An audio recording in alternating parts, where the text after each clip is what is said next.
What do you know about how the CCP treats its people?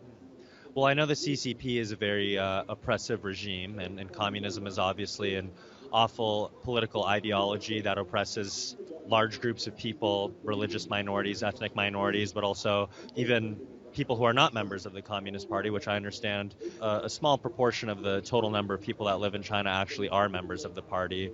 I know that it's an oppressive regime, and it doesn't promote the well-being of the general population. What do you know about CCP infiltration of American institutions, and what do you think can be done to stop it?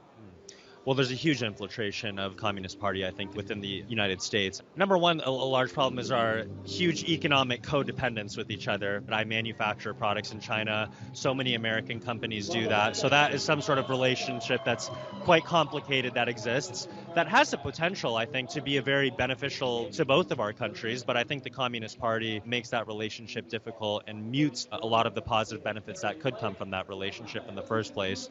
But other than that, the Communist Party is buying up farmland in the United States. They're infiltrating a lot of the universities with a lot of these pro-Communist Party China politics and social media apps like TikTok. That's owned by a Chinese company, and that Chinese company that owns that social media app TikTok is beholden to the Communist Party. So you can imagine that a lot of Americans' personal data is going directly to and being analyzed by the Chinese Communist Party. So they really have penetrated, I think, almost every layer of our society, from the farmland to economically to social media to our government institutions to our our educational institutions. I think the economic relationship between the United States and China has the ability to be extremely positive and a net benefit for both of our countries and the whole planet.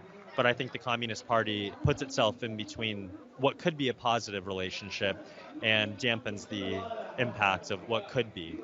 What do you know about faith-based persecution in China?